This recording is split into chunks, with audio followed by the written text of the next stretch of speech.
Berkedua kita, Mbak Baik Sri Mulya SEMSI selaku praktisi pariwisata. Kemudian kepada kedua ketua pelaksana acara ini yaitu Mas Wahyu Setiawan. Serta yang kami banggakan seluruh alumni dan mahasiswa Magister Kajian Pariwisata Universitas Gadjah Mada. Sebelum memulai acara, izinkan saya berpantun terlebih dahulu. Jawa Barat Gunung Papandayan, menikmat lembah bil mengeram tape. Meski sudah menjadi kesekian, sharing session tetap primadona MKP. Sebelumnya perkenalkan, saya Ikhwan akan memandu acara pada sore hari ini.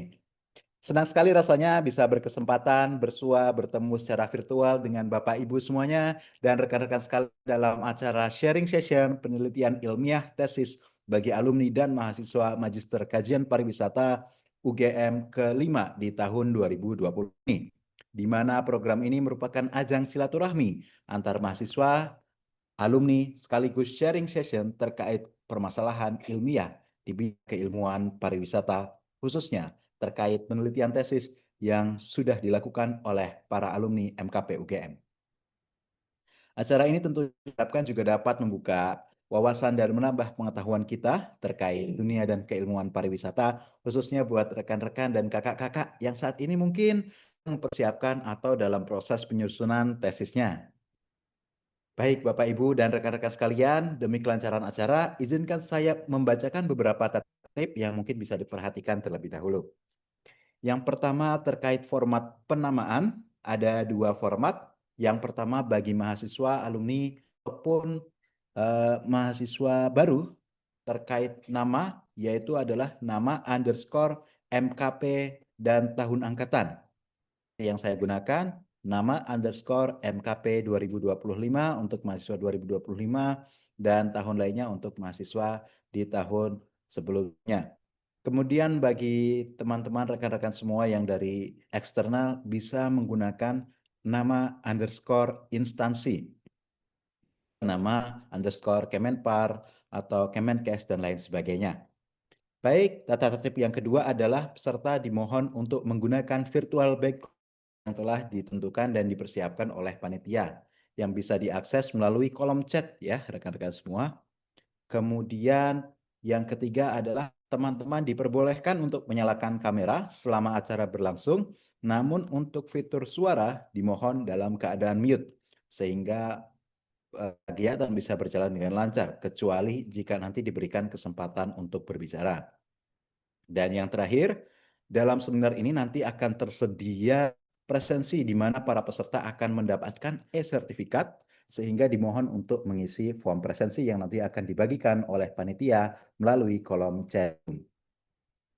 Baik, Bapak, Ibu, dan rekan-rekan sekalian, untuk mengawali kegiatan pada sore hari ini, kita akan mendengarkan terlebih dahulu kata sambut dari Saudari Nisa Larasati selaku pengarah program sharing session ini, yang sekaligus juga akan membuka acara. Kepada Mbak Nisa, persilakan. Assalamualaikum warahmatullahi wabarakatuh. Selamat sore semuanya. Salam sejahtera bagi kita semua. Om Swastiastu, Namo Buddhaya, salam kebajikan. Selamat sore dan selamat datang untuk teman-teman baik dari MKP maupun luar MKP di acara sharing session sesi kelima dari Magister Kajian Pariwisata UGM. Kebetulan sore ini Buka Prodi berhalangan hadir, jadi saya akan mewakili untuk membuka acara di sore hari ini. Sebelumnya, saya mengucapkan selamat datang buat Mbak Holly yang menjadi narasumber kami hari ini. Selamat sore, Mbak Holly. Sore Mbak Nisa, Gimana Mbak kabarnya? Alhamdulillah baik. Kebetulan Mbak Holly ini teman satu angkatan saya. Jadi selamat kembali ke kampus, berbagi bersama teman-teman di sore hari ini. Kemudian untuk Mbak narasumber kedua ada Mbak Lia. Selamat sore Mbak Lia.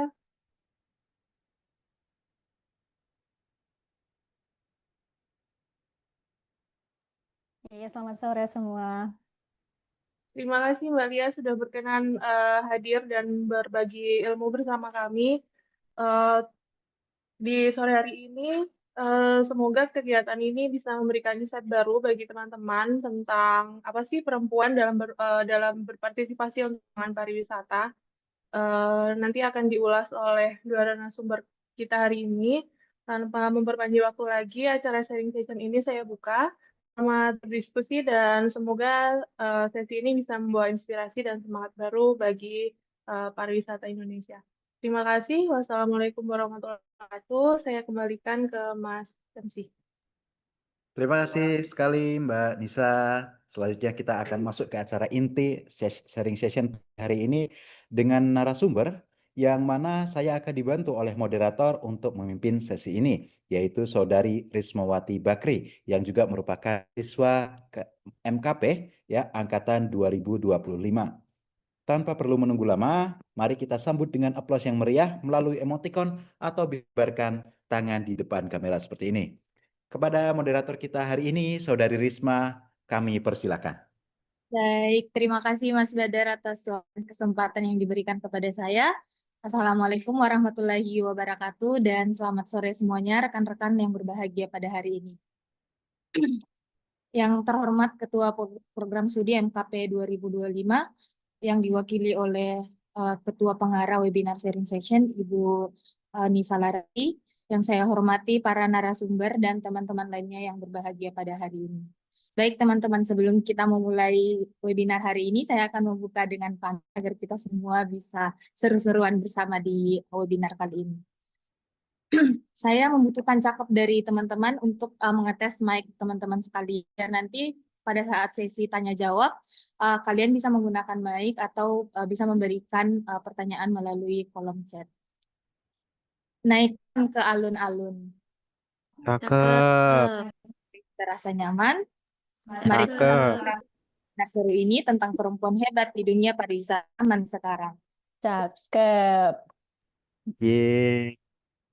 Pertama-tama marilah kita panjatkan puji syukur kepada Allah Subhanahu wa taala karena telah memberikan kita rahmat, kesehatan dan keselamatan sehingga kita bisa berjumpa di webinar session hari ini yang bertemakan peran perempuan dalam dunia pariwisata. Perkenalkan, nama saya Rismawati Bakri, mahasiswa MKP tahun 2025 yang berlaku sebagai moderator hari ini, dan sama kita hari ini kedua narasumber kita. Yang pertama ada Kak Holly Melinda Claudia Rahman, Espar MSc. Selamat datang Kak. Dan narasumber kita yang kedua Selamat ada Kak datang. Blik Sri Mulia, SE MSc. Selamat datang Kak Lia. Terima kasih, terima kasih. Hadirin yang berbahagia. Perempuan memiliki kontribusi penting bukan hanya sebagai pelaku, tetapi juga sebagai pemimpin yang mampu menggerakkan komunikasi, empati, dan berkelanjutan.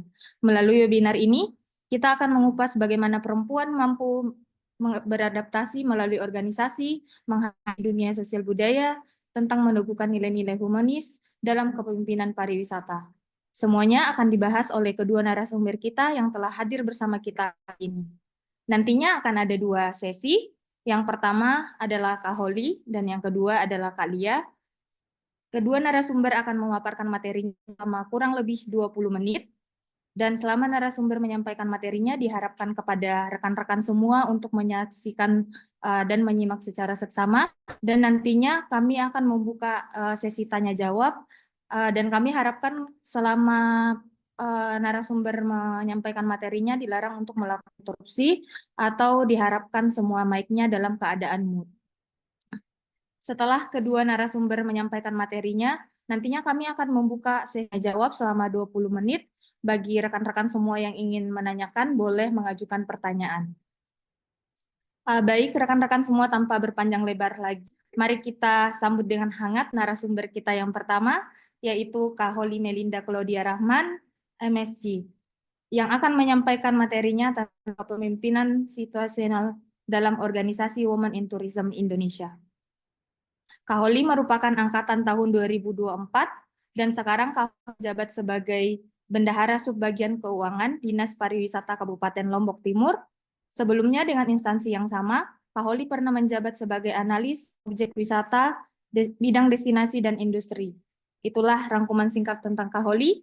Kepada Kak Holly kami persilakan dengan hormat. Baik, terima kasih Mbak Risma. Assalamualaikum warahmatullahi wabarakatuh. Selamat sore teman-teman semua. Selamat sore juga untuk Budiah, dalam hal ini diwakili oleh Mbak Nisa. Terima kasih atas kesempatan yang telah diberikan.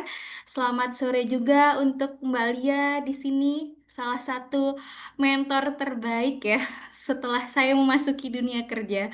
Akhirnya setelah sekian lama kita belum bisa bertemu lagi, kita bertemu di diskusi kali ini. Oke, baik, boleh dibantu untuk presentasinya?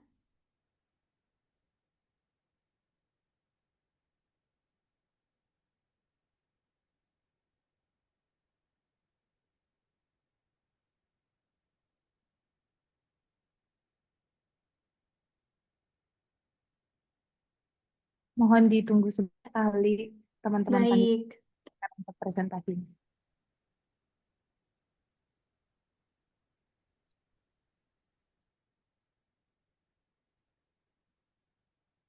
baik, terima kasih.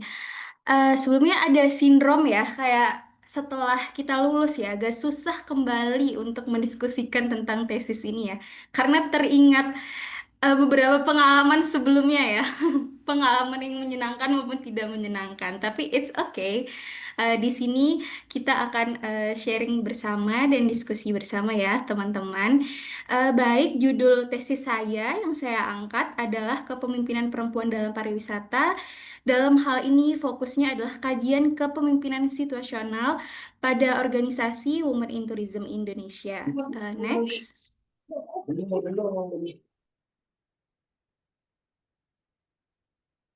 Oke, next.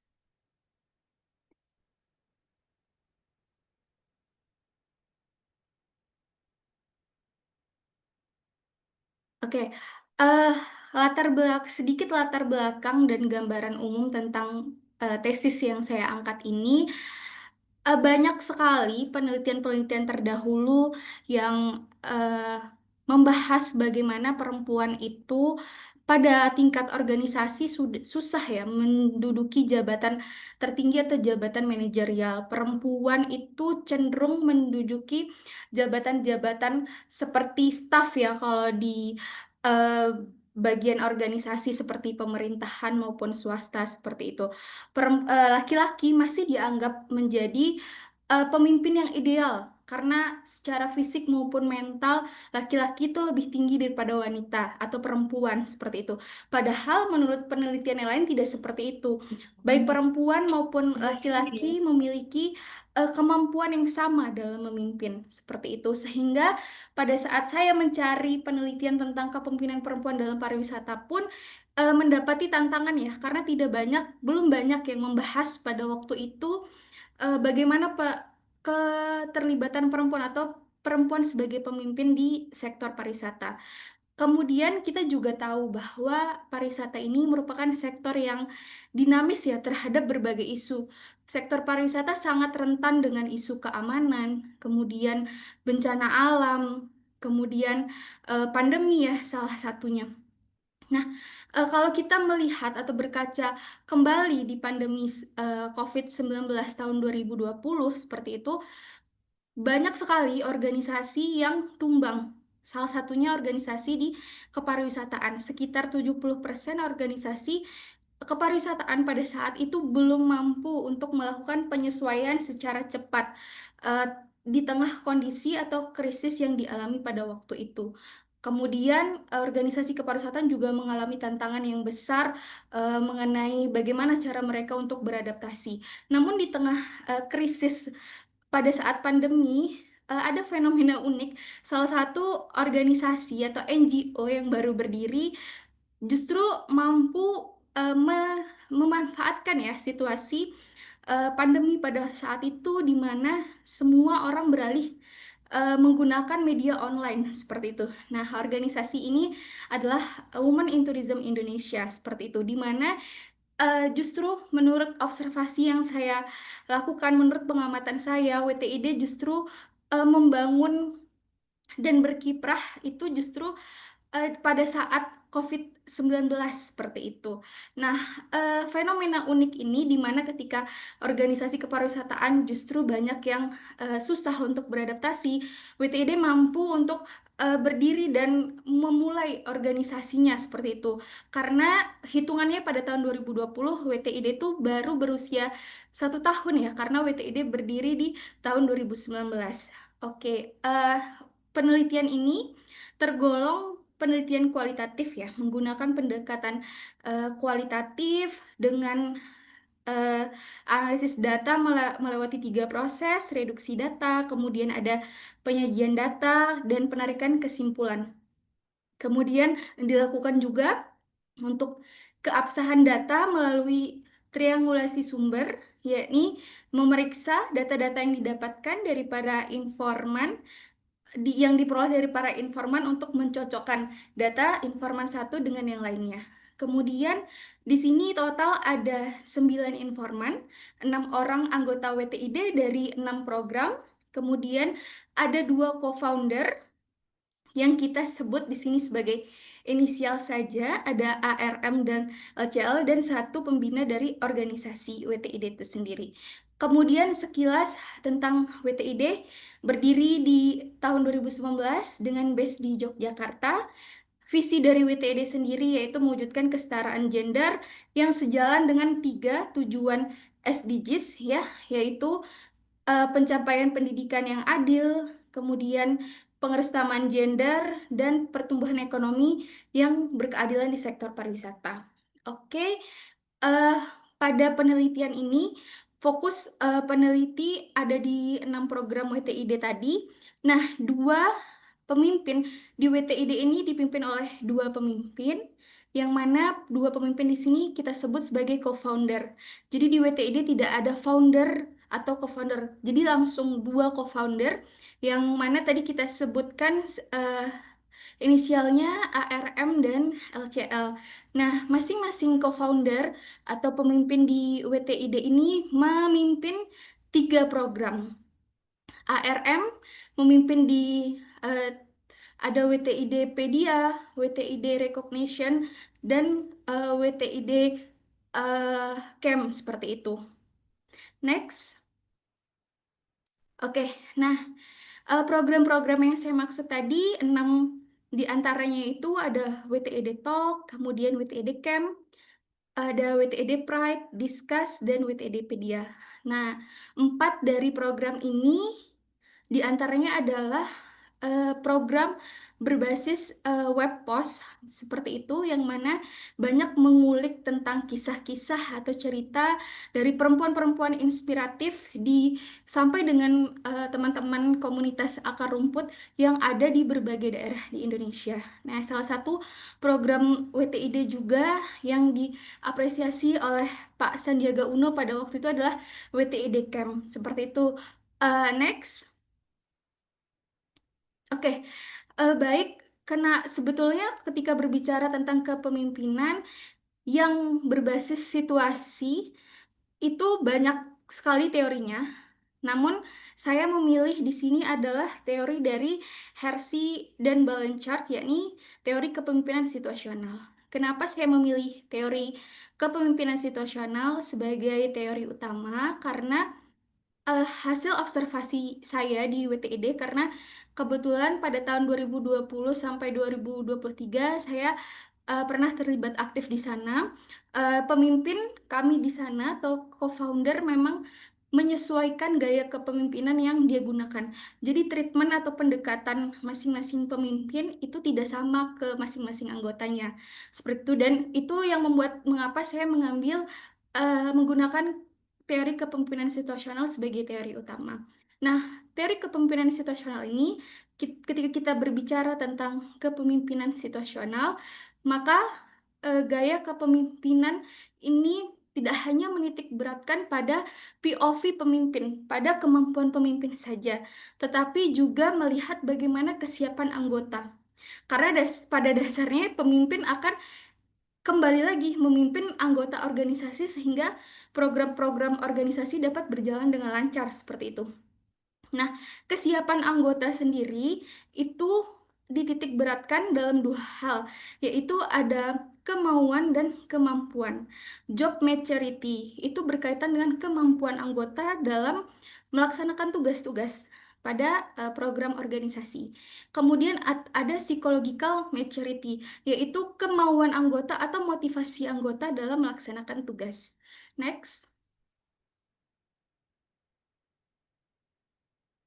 Nah, eh, ini adalah bagan secara lengkapnya dari teori Hersey dan Blanchard. Jadi kesiapan anggota ini kalau diurutkan itu ada 4. Ada R4, readiness keempat, di mana anggota memiliki kemampuan dan kemauan yang tinggi. Baik kemampuan maupun motivasinya sama-sama tinggi. Kemudian ada readiness ketiga, kemampuannya tinggi tapi motivasinya rendah, seperti itu. Readiness tingkat kedua, kemampuannya rendah tapi motivasinya tinggi, seperti itu. Nah, yang selanjutnya ada readiness tingkat satu, baik kemampuan maupun kemauannya itu rendah, begitu. Nah, dari kesiapan tersebut, lalu Hersey dan Blanchard ini membuat kemungkinan gaya yang bisa digunakan oleh pemimpin. Nah, gaya sendiri ada 4, disesuaikan dengan kesiapan tadi.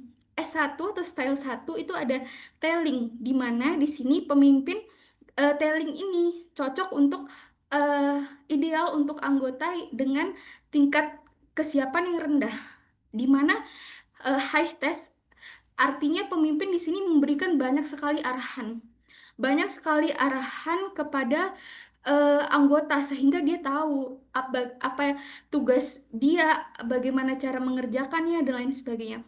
Kemudian ada gaya kedua yaitu selling, di mana baik arahan dari pemimpin tentang tugas maupun dukungan atau motivasi dari pemimpin ke anggotanya itu juga sama-sama kuat begitu. Nah, yang ketiga ada participating, di mana eh justru pemimpin itu percaya kepada anggotanya, oh dia mampu. Jadi dia tidak perlu memberikan banyak detail tentang penugasan, tetapi tetap memberikan dukungan atau motivasi kepada anggota dalam penyelesaian tugas. Nah, yang terakhir, baik eh, dukungan maupun arahan dari pemimpin itu sangat rendah seperti itu. Di sini kondisi yang gaya keempat ini artinya pemimpin sudah sangat percaya dengan anggotanya bahwa anggotanya mampu mengerjakan tugas itu dan tidak perlu banyak dukungan maupun arahan. Nah, kaitannya dengan itu, next ada self-directed dan eh leader directed ya tadi. Kalau yang readiness 4 dan 3 itu tergolong self-directed, di mana anggota itu bisa mendirect dirinya sendiri tanpa banyak arahan dari pemimpin. Sedangkan readiness kedua dan ke satu itu leader directed, di mana pemimpin di sana banyak mengambil peran ya untuk mengarahkan. Nah, kaitannya dengan hal tersebut, ada salah satu penelitian dari Guelet tahun 2019 yang meneliti tentang kepemimpinan perempuan di dunia hospitality di Hong Kong. Nah, penelitiannya ini menemukan ada 3 karakteristik kepemimpinan perempuan di sektor pariwisata, yakni ada karakteristik maskulin, feminin, dan gender netral, di mana sebetulnya ketiga karakteristik ini dimiliki oleh semua perempuan, tapi hanya ada salah satu karakteristik saja yang paling menonjol seperti itu. Nah, sebenarnya karakteristik kepemimpinan perempuan dalam pariwisata ini dan gaya kepemimpinan situasional itu berjalan beriringan seperti itu.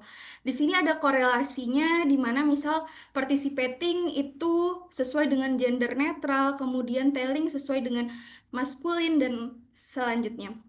Next. Oke, hasil penelitian. Next.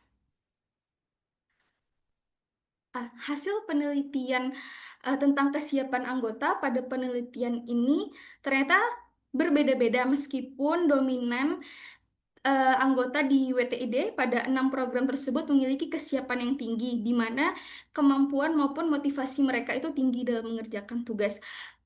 Sekedar informasi juga, kalau di WTID itu anggotanya itu sifatnya volunteer begitu. Jadi para anggota yang ada di sana itu kebanyakan mahasiswa S1 maupun S2 tidak hanya berlatar pendidikan pariwisata seperti itu. Jadi ini juga berpengaruh terhadap bagaimana treatment pemimpin ke anggotanya. Ketika pemimpin berdiskusi dengan teman-teman yang non pariwisata tentunya akan berbeda seperti itu dengan teman-teman yang S1-nya pariwisata.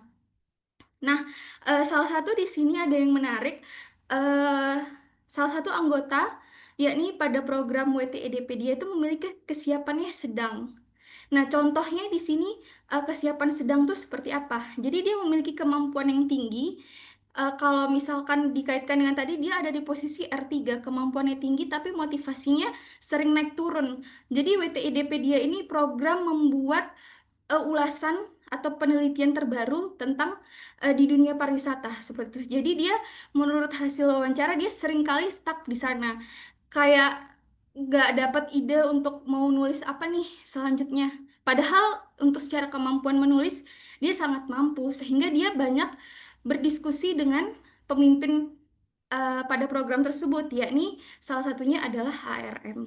Oke, next itu salah satu hasil eh, penelitian hasil dari tingkat kesiapan anggota seperti itu. Next. Nah, untuk eh, hasil gaya kepemimpinan pemimpin sendiri itu berbeda teman-teman dari 4 gaya kepemimpinan yang paling dominan digunakan oleh dua pemimpin baik yakni ARM dan LCL itu yakni gaya kepemimpinan participating dan selling. Gaya kepemimpinan participating ini dominan digunakan oleh pemimpin atau co-founder ARM ketika memimpin anggotanya dari awal pelaksanaan hingga selesai seperti itu.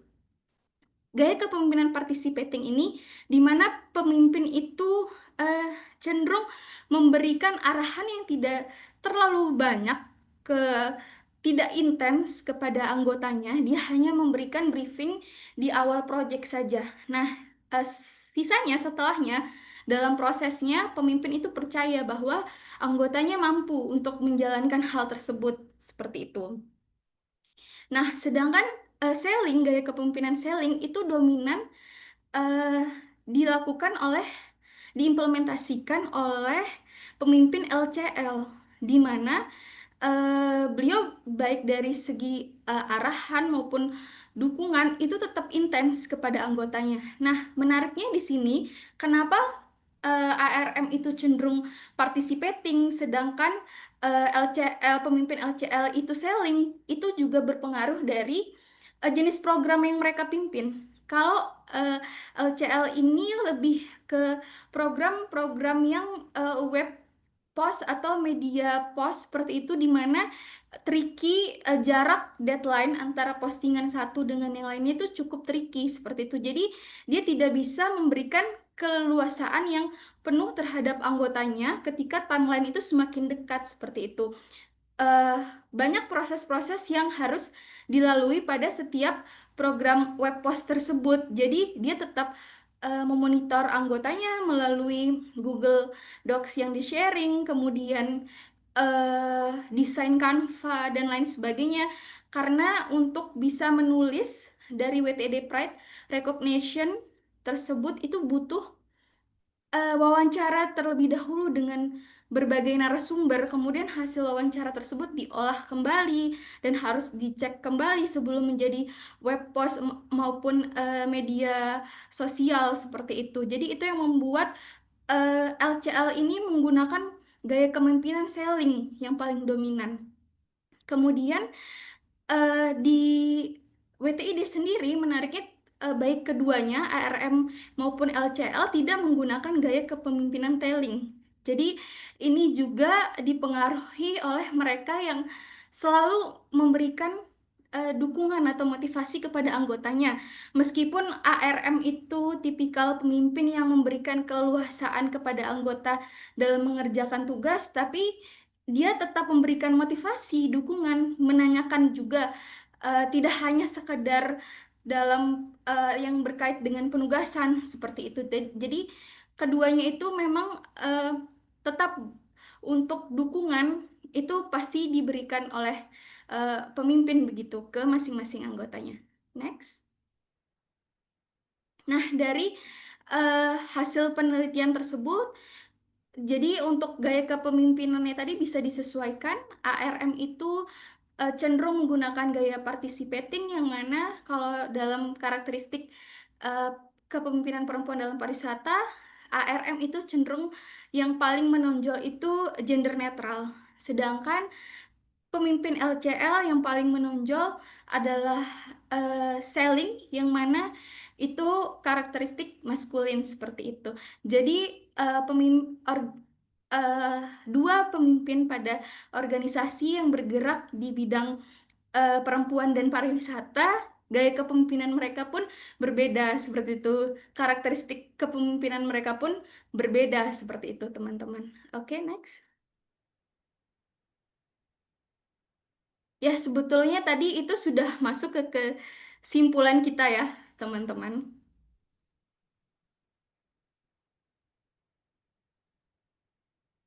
Oke, tambahan lagi untuk di kesimpulan dari penelitian ini, banyak sekali juga beberapa penelitian terdahulu yang mengemukakan gaya kepemimpinan perempuan yang paling berpengaruh itu ada dua gitu, secara umum, kepemimpinan kolaboratif dan transformasional. Tapi setelah saya melakukan penelitian ini, eh, belum tentu juga ada, maksudnya dua gaya tersebut yang mempengaruhi kepemimpinan perempuan dalam suatu organisasi seperti itu.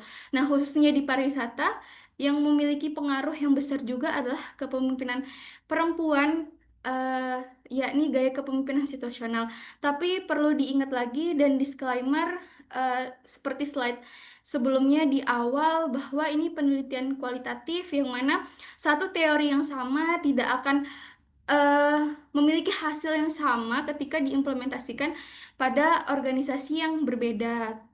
Tentu saja ada kemungkinan besar akan teman-teman ketika melakukan penelitian menggunakan kepemimpinan situasional di organisasi yang dipimpin oleh perempuan, yang lain bisa saja mendapatkan hasil yang berbeda ya. Oke, baik. Next. Sekian dari saya. Terima kasih banyak teman-teman atas atensinya. Mohon maaf banyak kekurangannya. Semoga ada hal positif ya yang bisa diambil dari pemaparan ini. Wassalamualaikum warahmatullahi wabarakatuh. Baik, Kak Holi, terima kasih atas pemaparan yang sangat menarik dan tentunya ini membawa banyak pemahaman yang lebih mendalam kepada kami semua tentang bagaimana perempuan di dunia pariwisata, serta ini bisa memberikan kami gambaran bagaimana kami harus menulis tesis ke depannya. Nah, eh, untuk Kak Holi, kami harap untuk tetap stay bersama kami di sini karena nantinya kami akan buka sesi tanya jawab. Nah, untuk selanjutnya kami akan mempersilahkan kepada narasumber kedua kami. Hari ini ada Kak Baik Sri Mulia SC MSc melalui pemaparannya yang berjudul Peran Perempuan dalam Pariwisata melalui Sembalunina. Sebelumnya saya akan membacakan singkat tentang Kalia ini.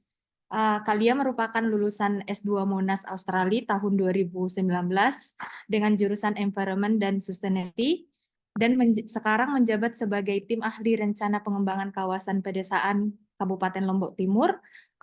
Kalia juga merupakan ketua organisasi pengelola destinasi Sembalun serta merupakan founder atau pendiri dari Sembalunina yang merupakan organisasi perempuan yang ada di Lombok. Kami persilahkan kepada Kalia untuk menyampaikan materinya selama 20 menit ke depan. Waktu dan tempat kami persilahkan. Yeay. Tegang semua kalian, kenapa? Ikut berdebar-debar saya jadinya. Holly pura-pura gak kenal, ya. Gimana? Nggak berasa seperti diuji kembali ya, tesis. Iya, ini dengan ada Mbak Lia di sini kayaknya masih berasa sih, Mbak.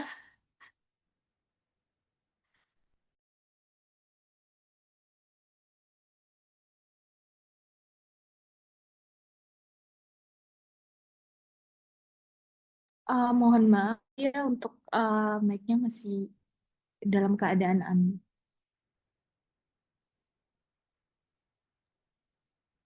Tadi sudah saya wanti-wanti sama Wahyu ini. Saya ini gaptek parah. Terima kasih. Iya. Eh, saya sebelum mulai ingin menyampaikan apresiasi saya dulu nih pada MKP. Ini kali kedua saya diajak ngobrol sama UGM, sebelumnya di Ilmu Budaya kalau tidak salah. Apresiasi kepada Wahyu dan teman-teman ya yang sudah organize ini keren sekali. Ini salah satu strategi diseminasi ya, ilmu pengetahuan yang harus banyak dicontoh oleh komunitas-komunitas lain saya rasa. Mau lihat ibu bapak pejabatnya di sini ya, senang nggak sih kalau ada mereka? Sama Holly juga ternyata sudah master Holly, so congratulations. Jangan berhenti di sini. Hari ini saya menyampaikan sesuatu yang harapan bisa menambah semacam added value ya, added value learning kepada kita semua di sini hari ini. Mungkin siapa tahu bisa menginspirasi Holly untuk lanjut S3. Ini benar. Berikutnya, ketika saya persiapan kemarin, saya berpikir ini gimana caranya nih bicara sama orang-orang cerdas semua ini. Saya bicara teori, mereka lebih menguasai gitu kan. Jadi yang akan saya lakukan hari ini adalah lebih banyak refleksi saya rasa, karena Holly berbicara tentang woman leadership dengan dibongkar dengan situational leadership ya dari Hayes itu keren, dan membongkar satu lembaga woman led WTID yang kita sama-sama tahu teman-teman di sana karyanya juga luar biasa. Hanya ketika kita mempelajari atau mendissek satu isu hanya dengan satu pisau gitu, terbatas cara saya hasil yang bisa kita dapatkan. Nah, saya harap saya akan mampu memperkaya diskusi tesis Holly hari ini. Jadi sebenarnya begini teman-teman, saya selalu berpikir, beberapa hari lalu saya diskusi dengan salah seorang teman di sini NGO. Argumen saya adalah NGO atau civil society movement itu merupakan respon dari sistem yang tidak bekerja. Sementara menurut teman saya ini, oh bukan Lia, kita ini adalah bentuk dari sebuah masyarakat civil society yang sehat, yang punya inisiatif, yang terinspirasi dan seterusnya. Saya bilang, mau terinspirasi bagaimana? Ya, kita baca saja konteks di negara kita saat ini ya. Seperti apa situasinya.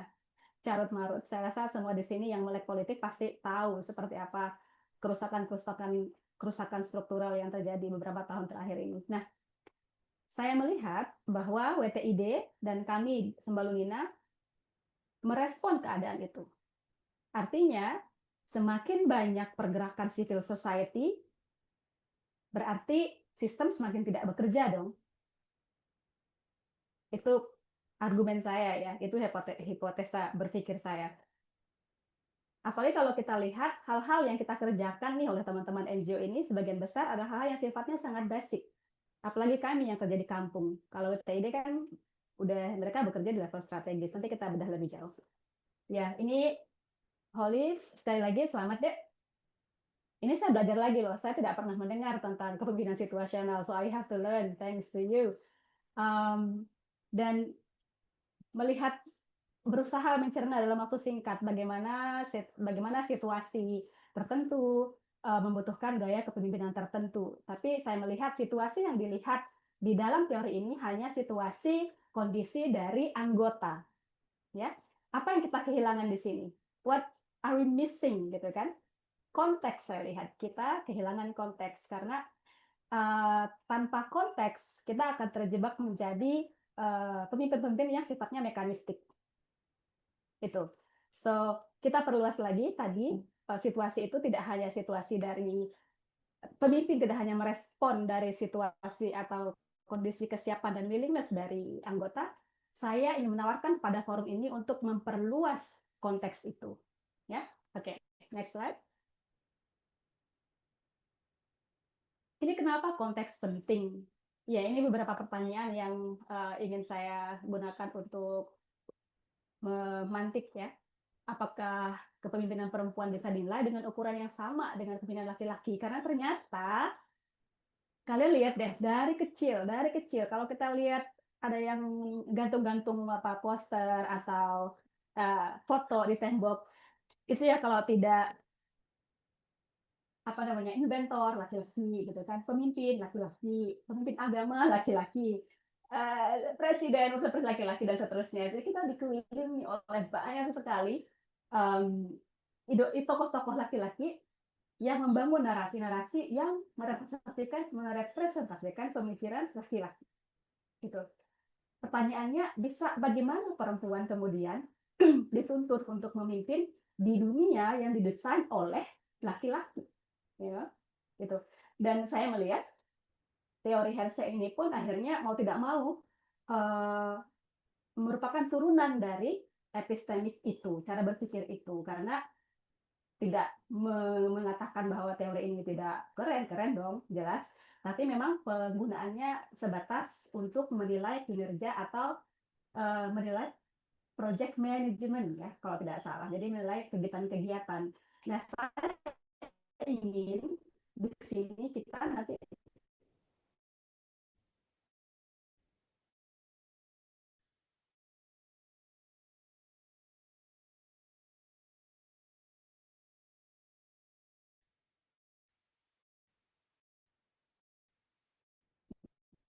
Mohon maaf rekan-rekan semua, sepertinya dia sedang mengalami gangguan untuk jaringannya. Mohon ditunggu sebentar ya.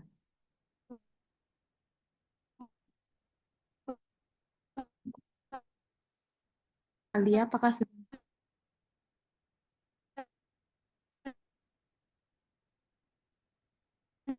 coba, masalah itu adalah sebuah keberhasilan. Coba, bisakah teori ini kita gunakan untuk kelas? Alright? Oke. Halo, saya baik-baik saja kayaknya. Akan aja. Astaga.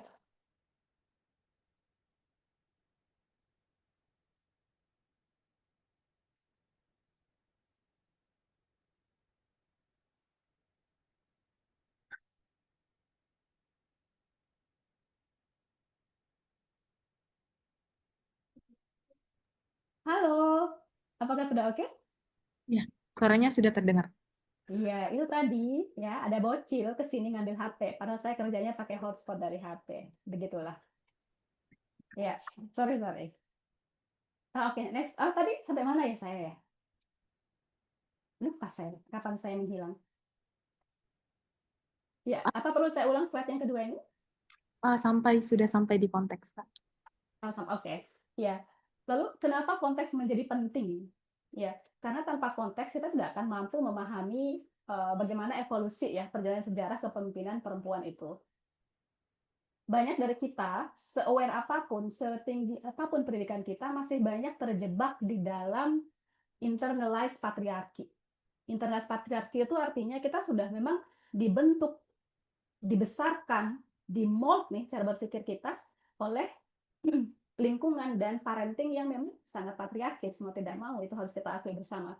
Kita lihat bagaimana di sekolah, di rumah, hampir semua, sebagian besar ya, tokoh-tokoh yang kita lihat sehari-hari itu, mau dari tuan guru, dari pahlawan, dari tokoh-tokoh idola, inventor, dan seterusnya, itu sebagian besar adalah laki-laki. Pemimpin dunia laki-laki. Saat ini kalian tahu hanya 6,7% pemimpin perempuan di dunia. Itu bahkan setelah sekian ratus tahun demokrasi diperkenalkan. Artinya, apakah mampu nih Hersey ini memberi kita kemampuan analisa untuk bisa melihat bagaimana kepemimpinan perempuan ketika ditempatkan di dalam konteks yang lebih besar, bukan hanya sekedar dalam organisasional atau project management. Itu yang mau saya ajak kalian untuk lihat ke depan. Oke, next. Ini makanannya Holly ini. Sudahlah tadi ya, ini sudah hafal. Jadi saya ingin melihat kembali pertanyaannya, apakah rupanya bentuknya akan sama ya,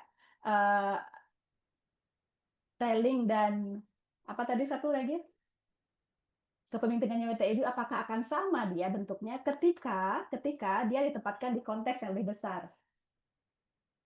Coba kita lanjut lagi, akan kelihatan sekarang. Next dulu deh. Ya.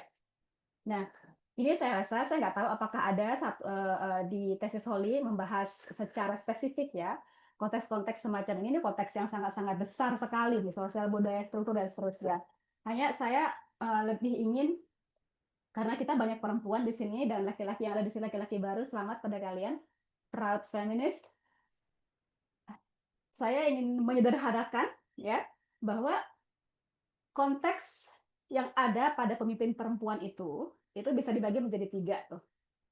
Ya, personal, konteks personal, terus kemudian meso di luar badan kita nih, dan setelah itu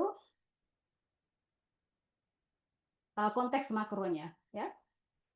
Jadi pada level mikro, konteks personal kita sebagai perempuan itu banyak sekali tuh kondisi-kondisi psikologis yang harus kita pertimbangkan. Ada banyak sekali bias stereotip yang dilekatkan kepada perempuan ya. Perempuan itu terlalu emosional, perempuan itu nggak bisa tegas, terlalu hati-hati, terlalu sensitif, dan seterusnya. Jadi kita ini paradoks sekali. Kita disuruh memimpin tegas tapi nggak boleh kasar, atau ya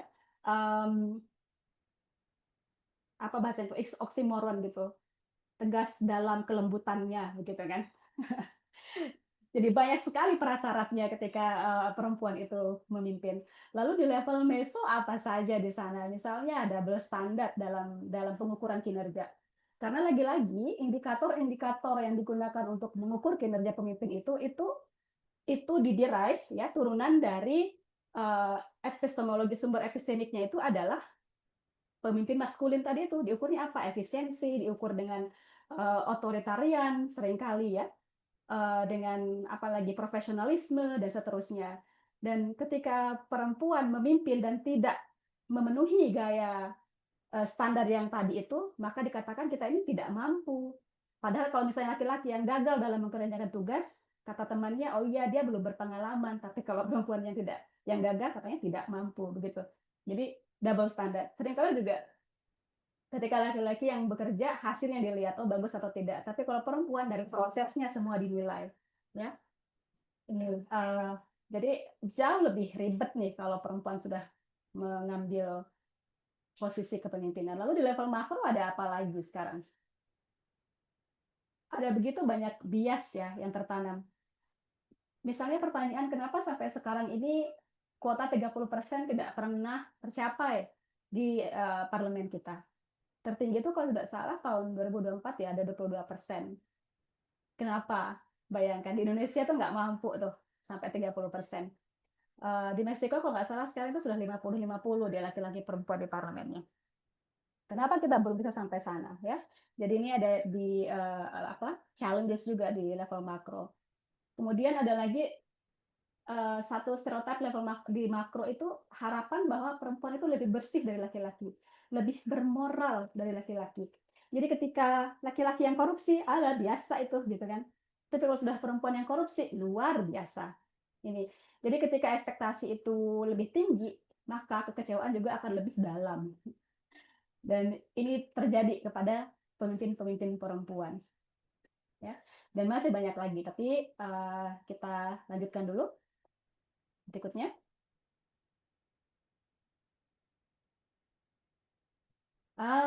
Ya, itu tadi konteks. Jadi kalau saya berbicara saja tentang konteks itu bisa kemana-mana, bisa bikin pusing. Jadi saya pakai framework ini banyak sekali saya gunakan dalam pekerjaan saya karena saya berhadapan dengan situasi yang sangat-sangat tidak bisa diprediksi. Mungkin dari kalian sudah ada pernah yang dengar ya tentang ini bacanya apa? Cynefin ya, bacanya Cynefin framework. Dibuat oleh Snowden, ini lalu disempurnakan oleh salah satu peneliti perempuan kalau nggak salah. Nah, bicara konteks tadi. Jadi konteks dalam Hersey yang dibaca sebagai konteks itu hanya kondisi dari anggota, ya, kondisi anggota itu yang dibaca sebagai konteks. Sementara sebagai sebuah lembaga, baik WTID maupun Sembalunina itu bergerak di satu ruang yang sangat kompleks. Jadi tadi kita kembali ke awal. WTID dan Sembalunina merupakan respon dari keadaan, right? Sepakat kita. Artinya ruang untuk kami bekerja itu tidak diberikan oleh pemerintah, nggak diberikan oleh siapapun. Itu bedanya antara pemimpin laki-laki dan pemimpin perempuan. Baik, ini mengeneralisir ya, ada banyak juga teman-teman laki-laki yang bekerja di NGO. Tapi ke perempuan selalu urusannya itu jadi jauh lebih ribet. Karena apa? Nanti di slide 7 atau 8 ada lagi di sana cerita. Satu layer lagi. Jadi tadi layer pertama adalah siapa? Konteks punyanya Hersey, yaitu kesiapan, ability, dan willingness dari anggota. Lalu konteks keduanya adalah konteks di mana atau situasi di mana lembaga itu bekerja. Ini yang saya rasa membentuk begitu banyak tuntutan untuk beradaptasi dari pemimpin-pemimpin, terutama pemimpin perempuan. Jadi di sini Cunefin itu mendesain ada 4 kuadran, ya. Jadi konteks itu bisa dibagi menjadi obvious. Kalau obvious ya apa sih susahnya? Nggak ada yang susah, tinggal kita best practice lalu pakai gitu kan. Kayak misalnya I don't know, mungkin Belanda, Jerman saling copy paste teknologi kereta api misalnya. Nggak jauh beda gitu konteks mereka, tinggal best practice sudah bawa pulang gitu. Lalu ada situasi yang lebih ribet dari itu, yaitu complicated. Nah, kalau sudah complicated, itu kita butuh good practice, good governance. Jadi ini butuh praktik-praktik baik, ya. Nah, lalu kompleks. Kompleks ini situasinya nggak bisa diprediksi, sehingga yang diperlukan adalah tidak hanya analisa para ahli, tapi juga eksperimentasi, sehingga proses bekerjanya itu jauh lebih panjang dan melelahkan. Lalu yang terakhir ini tidak ada hubungan sebab akibat. Yang dibutuhkan adalah stabilisasi. Jadi misalnya dalam situasi gempa bumi dan tsunami ya dan seterusnya. Ada satu lagi sebenarnya yang kelima namanya aporetik ya, atau itu membingungkan, aporetik, tapi itu nanti di bab terakhir. Alright, next. Nah, sebelum kita overlay ya semua layer-layer ini, sebelum kita overlay, saya mengajak kalian dulu untuk memahami perbedaan karakteristik antara WTID dan Sembalunina. Saya sadar satu hal nih, saya autokritik ya, refleksi saya jadinya. Ketika saya ditawarkan ini, dihubungi oleh Wahyu, tahu yang pertama muncul di kepala saya adalah, oh WTID, oh gampang sih kalau kerjanya mereka mah, ini anggotanya cerdas semua, S1, S2 gitu kan, nggak ada ngurus anak, orang apa masih dibiayai orang tua, bagi yang masih dibiayai orang tua. Jadi gampang kalau mau kerja gitu, karena punya begitu banyak keleluasaan. Tapi terus saya ingat, yang di awal tadi saya katakan bahwa kerusakan yang kita alami di sini ini adalah kerusakan struktural. Artinya dari atas sampai bawah itu kacau. Jadi kalau misalnya yang bekerja itu hanya kami-kami, ya mau ada 1000 Sembalunina di seluruh Indonesia, tanpa ada WTID yang bekerja di atas di level strategis untuk membangun jejaring, istilahnya itu untuk menciptakan semacam ini enabling environment, ya itu susah, nggak bisa juga. Dampak dari dampak lokal yang kami ciptakan itu untuk bisa membuat sebuah dampak yang sifatnya lebih sistemik. Itu. Jadi ternyata sama seperti diskusi gender antara laki-laki perempuan itu bukan bersaing, bukan satu lebih baik dari yang lain, bukan saling menggantikan, tapi bentuk hubungannya itu adalah komplementari. Jadi WTID bekerja di level strategis, kami di akar rumput saling melengkapi, karena hanya dengan begitu kita bisa membuat satu transformasi, ya. Harapannya seperti itu. Ya, ini beberapa profil WTID. Ini tolong saya di ini ya, teman-teman yang paham kata Holly. Gender institutional leadership. Apa bedanya dengan woman-led institutional leadership? Gender artinya WTID ini hanya khusus bekerja untuk sesama perempuan, oleh perempuan bagi perempuan, ya. Itu gender institutional leadership. Kemudian pendekatannya berbasis isu pariwisata, ya pendekatannya pariwisata, skala nasional tentu saja. Kemudian SDM homogen, semua teman-teman di sini, teman-teman di WTID berpendidikan tinggi, kesadaran gender tinggi, kemampuan intelektual bagus. Kemudian bekerja dalam konteks struktur yang jelas, ada sistemnya, ada sumber daya, sumber dana dan seterusnya. Lalu metodenya kalau saya perhatikan ya, edukasi, fasilitasi, dan advokasi. Nah, sekarang kita lihat bagaimana dengan Sembalunina kalau kita tempatkan side by side. Coba next slide. Iya, ini sembalunnya nih. Yang pertama woman led. Jadi kami lembaga perempuan semua, ada beberapa feminis jagoan di situ, tapi tidak ada di forefront bantu kami. Ada yang ngantar kami kemana, ya, yang dokumentasi itu teman-teman suami dari beberapa teman kami di situ. Jadi woman led yang kami lakukan adalah kami tidak hanya memperjuangkan hak perempuan atau peran perempuan atau memberdayakan perempuan, tapi kami memperjuangkan masyarakat kami. Itu memperjuangkan mau laki-laki, perempuan, tua, muda, kami memperjuangkan masyarakat kami. Karena kami percaya, kami berpikir bahwa di tengah kerusakan struktural yang terdampak itu bukan cuma perempuan. Ya, benar, perempuan yang paling parah kena, yang paling pertama kena, tapi semua kena sebenarnya. Itu semua kena.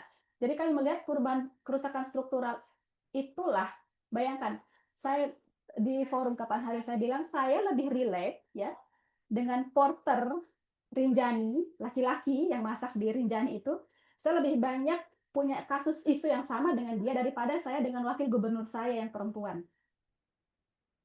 Saya bilang wakil gubernur saya meskipun sama-sama perempuan, kita hanya sama sampai sebatas hal-hal yang sifatnya alamiah,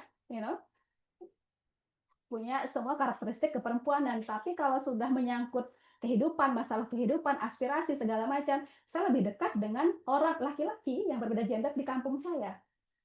Jadi saya melihat permasalahan itu bukan sekarang itu sudah semakin cair, bukan lagi hanya perempuan yang kena karena permasalahan struktural tadi. Jadi kami woman led, tapi kami bekerja untuk komunitas. Lalu pendekatan kami place based, karena kami berbasis sistem. Jadi kami diam di satu tempat di Sembalun dan memperbaiki semua sistem. Ya. Skalanya kawasan PAIR itu istilah di bahasa Sasak itu untuk satu kewilayahan seluas satu kecamatan. SDM kami heterogen, ada yang sekolah, ada yang S2, ada yang S1, ada yang nggak lulus SD, ya. Dari usia SMA, anak-anak kelas 3 SMA sampai yang sudah jadi nenek-nenek ada kami. Dan kami bekerja dalam konteks yang sangat dinamis. Betul. Kami tidak punya sumber daya tetap, setiap kegiatan kami, jadi rapat-rapat seperti ini semuanya potluck nih. Ngundang bapak-bapak ini. Itu potluck, teman-teman bawa kopi dan bawa tikar kalau kami acaranya di luar dan seterusnya. Lalu kami mendorong perubahan institusional. Jadi ketika kami punya satu ide, inisiatif akar rumput itu seringkali tidak bisa sustain, itu karena apa? Karena tidak diikat oleh sebuah kekuatan hukum. Nah, itu akhirnya untungnya saya paham ini di awal-awal ya. Jadi kami sekarang pekerjaan kami banyak sekali mendorong perubahan institusional. Jadi misalnya nih, kami sudah berhasil di akar rumput melerai banyak pertikaian dari masyarakat kami di sana. Lalu ada audio seseorang yang on. Oke. Lalu kami berhasil membentuk satu sistem tata kelola destinasi pariwisata di Sembalun. Sepakat nih ya, berbasis komunitas, tapi kami tidak punya legitimasi untuk mengatur orang lain. Itu masalahnya. Sementara kami hanya bisa mengatur diri kami sendiri, padahal di sana yang punya kepentingan itu banyak sekali.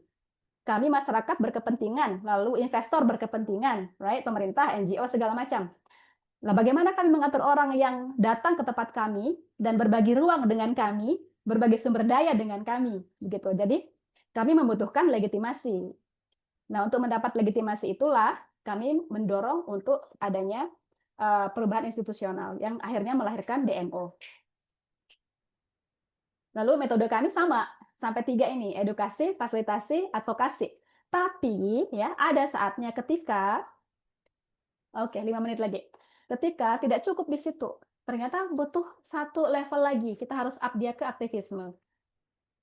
Nah, seperti saat ini, oh ya, next, lupa saya, bukan saya yang pegang. Next deh. Seperti saat ini kami sedang, yang ini, ya ini. Saat ini kami sedang berusaha memperbaiki ya desa kami, menyelamatkan apa yang tersisa, tapi kemudian datang lagi nih, ada salah satu program pemerintah yang akan, ada banyak, 3 program besar sekarang, yang menurut kami adalah bentuk dari komersialisasi kawasan konservasi, ya, sehingga kami membuat satu gerakan namanya Save Rinjani. Ada 3 yang kami tolak di sana, yang satu itu adalah kereta gantung, yang kedua zipline glamping di Danau Segara Anak, Dan yang ketiga itu adalah geotermal, pembangkit listrik tenaga panas bumi. Ini semuanya di kawasan konservasi. Dan menurut kami ini perbuatan yang sangat tidak punya penghormatan terhadap masyarakat dan terhadap alam di tempat kami. Ya, berikutnya.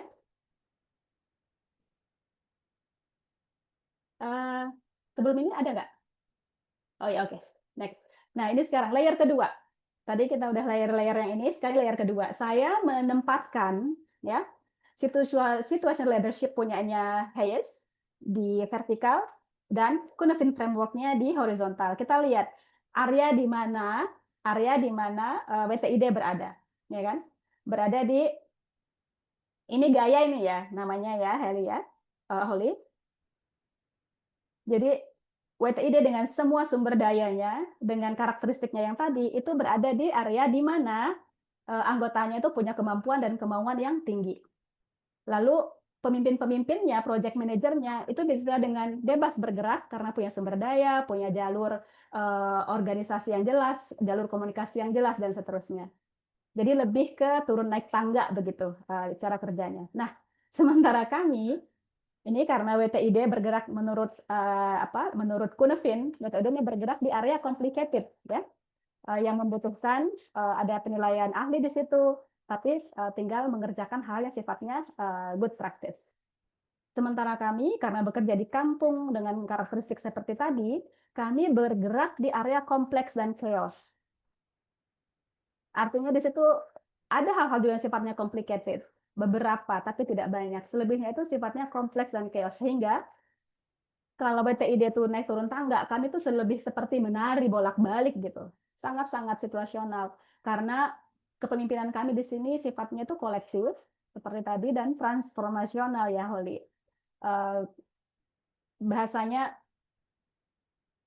kami melihat ada dua tipe pemimpin ya. Pemimpin perempuan.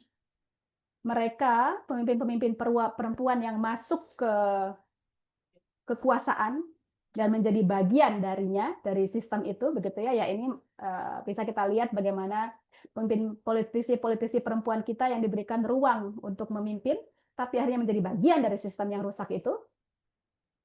Dan kita nih yang membuat ruang sendiri untuk kita membuat perubahan. Jadi kalian bisa lihat kalau misalnya pakai piramida, ya kepemimpinan perempuan secara umum itu kalau sudah di ruang-ruang formal itu kecil sekali di atas, di ruang formal. Semakin ke bawah, semakin lekat dia urusan itu dengan kehidupan sehari-hari, survival, maka disitulah lebih banyak perempuan yang mengisi. Semakin atas itu perempuannya semakin sedikit, semakin formal semakin sedikit, semakin informal semakin banyak perempuan. Gitu. Jadi kita ini sifatnya selalu merespon. Nah ini yang mau kita pelan-pelan perbaiki dengan kerja-kerja yang sifatnya komplementari antara lembaga-lembaga seperti Sembalunina dengan WTID. Oke, next. Kayaknya 30 detik lagi saya nih. Ya, satu lagi nih layernya yang tadi belum kita sentuh. Gender analysis. Kalian mungkin sering pernah dengar tentang Moser. Peran dan kebutuhan strategi ini oleh Moser dibagi jadi 3 ya, untuk menganalisa gender itu dari aspek peran, kebutuhan, dan strategi. Kita lihat sekarang, dari aspek peran, kalau WTID apa saja, kalau melihat dari karakteristik tadi ya, dari karakter lembaganya. Jadi secara peran, itu hanya produksi dan komunitas. Kalian tidak pergi rapat bawa anak misalnya, tidak pergi rapat harus izin suami, harus izin mertua gitu kan, dan seterusnya. Lalu kebutuhan yang dikerjakan oleh WTID itu, maksudnya kondisi WTID itu kebutuhannya adalah kebutuhan strategis, itu lebih ke ekspresi diri, menyuarakan aspirasi dan seterusnya. Lalu strategi saya melihat dari profilnya itu kesetaraan dan pemberdayaan. Nah, sekarang Sembalunina dari peran reproduksi, produksi komunitas semua nih. Kebutuhan kami dari urusan makan sampai urusan strategis kami urusin. Lalu strategi urus kesejahteraan, kesetaraan, anti kemiskinan, efisiensi dan pemberdayaan juga semua kami kerjakan. Ya, jadi bisa kalian bayangkan bagaimana bekerja di akar rumput itu teori yang tadinya itu sangat neat, sangat bersih gitu ya. Ketika kita terapkan di akar rumput itu bisa menjadi sangat messy, super messy. Oke, next. Habis kayaknya ya. Semoga. Satu lagi. Ini dia Aporetik Gerakan Sipil ya. Ini ada satu tokoh NGO di NTB. Saya nggak bisa bicara tentang Indonesia ya. Saya tidak paham bagaimana kondisi di Afgan. Cuma kalau lihat dari bentuk kerusakannya sama saja. Iya, katanya gerakan masyarakat sipil di NTB ini saat ini dibagi jadi 3. Yang bekerja dengan value, yang bekerja berbasis program, dan berbasis proyek. Saat ini hampir tidak ada yang kerja pakai value katanya. Sebagian kecil berbasis program, selebihnya itu adalah pekerja proyek. Kalian bayangkan. Ini. Dan ini agak menurut saya ya, kalau misalnya kita taruh situasi ini di peta konteksnya Cunefin, ini itu ada di area aporetik. Karena ini sama sekali nggak pernah ada sebelumnya. Teknologi, ya perkembangan teknologi, sosial media, AI, algoritma, itu semuanya hal-hal yang belum bisa kita baca. Ini akan kemana, kerusakannya separah apa, dan seterusnya. Kalian bayangkan sekarang, teman-teman selebgram atau orang-orang yang menggunakan sosial media sebagai platformnya, apalagi di politik, itu seperti pemakan segala. Dia bikin posting nih, misalnya, oh saya baru pindah dari Nasdem ke PSI, ye, gitu kan. Terus ada di situ yang maki-maki dia, yang apa dia, yang bilang wah keren dan seterusnya. Itu sama dia dimakan semua itu. Sudah tidak ada lagi rasa malu, tidak ada rasa tersinggung, sakit hati. Padahal semua rasa-rasa itu penting. Itu adalah ekspresi kemanusiaan kita gitu. Tapi yang terjadi saat ini di situasi aporetik pergerakan ini, itu terjadi satu kerusakan pembunuhan indera, penumpulan indera kolektif gitu, di mana rame-rame orang-orang ini menanggalkan rasa malunya. So, padahal di pekerja-pekerja sipil itu adalah value, itu rasa malu itu pun adalah value. Ya, next, terakhir kayaknya. Terakhir dulu tadi. Ya, harapan saya, oke, ini terakhir. Harapan saya dari teman-teman ini, mungkin yang terakhir deh, halaman terakhir. Ini wajah-wajah teman-teman di Sembalunina. In case kalian ada yang terpikir untuk ke Sembalun, mau naik Rinjani, atau mau ikut Sembalun Seven Summit, ini beberapa teman di sini ini mereka sudah punya sertifikat GeoGuide. Jadi mereka bisa jadi guide dan bisa memberikan informasi lebih dari sekedar nunjukin jalan. Ya. Harapan saya ke forum ini adalah kalian bisa menjadi jembatan antara sains, praktik, dan politik. Harapannya nggak pernah tahu. Karena saat ini terjadi satu fenomena yang dinamakan intelektual kewardies gitu. Orang-orang intelek yang paham, yang melek, tapi nggak punya keberanian untuk menyuarakan kebenaran. Nah, ini semoga resonate ya dengan teman-teman di sini. Semoga bisa bawa sesuatu pulang. Thank you Wahyu, thank you Holly, thank you semua. Baik, Kalia, atas paparan yang sangat informatif dan sangat menarik. Nah, sebelumnya kita akan memutarkan satu video dari Kalia, video yang sangat menarik untuk teman-teman bisa saksikan sebelum kita melanjutkan untuk sesi selanjutnya. Silakan untuk menyaksikan.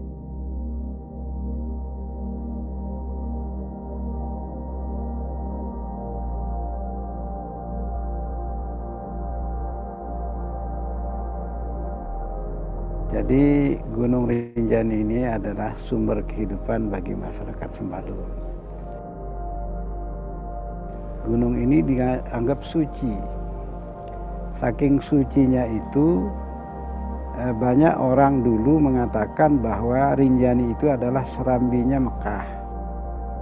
Karena sifatnya yang suci ini, maka seluruh perilaku masyarakat kita yang mau datang ke Rinjani ini semuanya punya aturan, semuanya punya tata krama.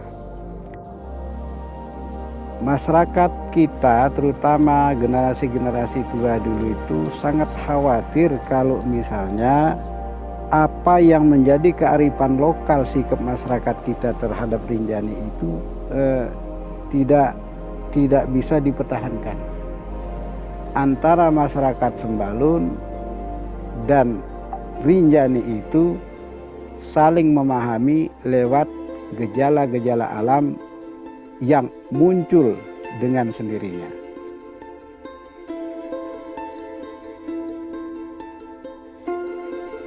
Sembalun itu bukan hanya tempat, Sembalun itu bukan hanya destinasi. Sembalun itu adalah identitas. Sembalun itu kepribadian, Sembalun itu kebanggaan. Karena salah satu penyebab utama dari semua permasalahan yang terjadi di Sembalun sekarang, baik itu disintegrasi sosial maupun degradasi lingkungan, itu adalah adanya gap komunikasi antar generasi, di mana generasi sebelum kita itu belum ada usaha untuk mentransfer pengetahuan mereka tentang bagaimana hubungan mereka dengan lingkungannya, bagaimana mereka memaknai kehidupan mereka, dan seterusnya. Sehingga ketika Sembalun ini terekspos kepada dunia luar, ketika Sembalun akhirnya menjadi pusat perhatian dunia, kita tidak punya cukup waktu untuk transisi, untuk belajar, untuk menyesuaikan diri. Sehingga segalanya terjadi secara tiba-tiba. Untuk memperbaiki Sembalun, kita tidak harus sembunyi. Justru semua kelemahan, semua kekurangan kita saat ini apabila kita kelola dengan baik, itu akan bisa menjadi sebuah kekuatan yang luar biasa. Jadi saat ini kita bersama-sama melalui kerja kolaborasi, kita akan membangun strategi kolaborasi, membangun kemitraan, tidak hanya dengan sesama pelaku pariwisata, tapi terutama dengan wisatawan untuk bersama-sama menjaga dan memperbaiki kondisi Sembalun. Karena kami percaya bahwa membangun itu tidak selalu harus merubah, tapi jauh lebih penting bahwa membangun itu seharusnya adalah memelihara.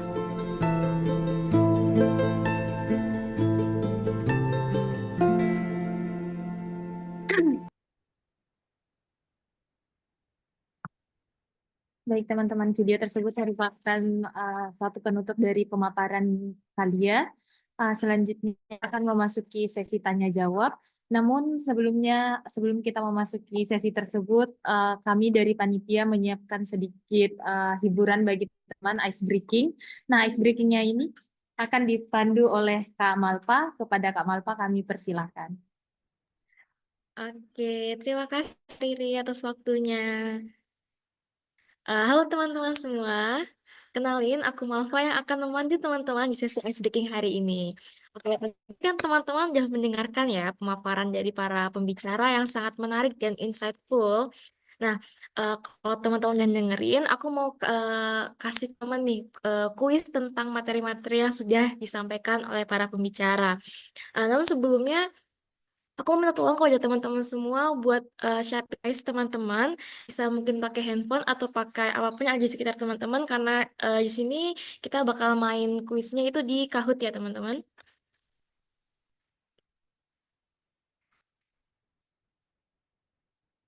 Sembari teman-teman menyiapkan device, di sini aku mau share screen Kahoot bakal kita mainin.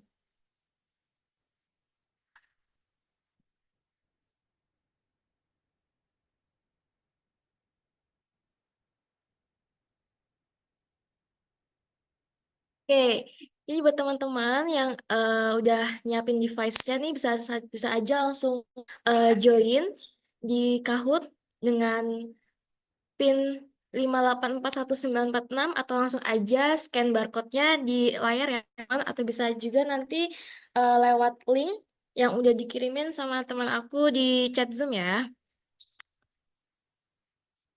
Ayo teman. Oke, ada yang masuk nih. Halo Kadun. Lover guys, halo lover. Ayo teman-teman yang belum join Kahoot, masih aku tunggu nih. Iya, kayaknya aku ganti. Soalnya harus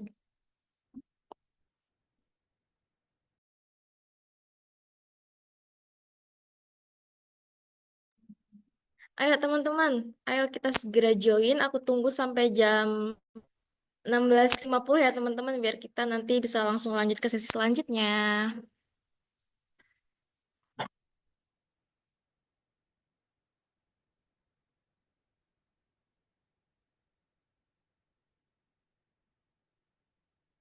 Ayo teman-teman, kita join. Bisa main bareng di Kahoot.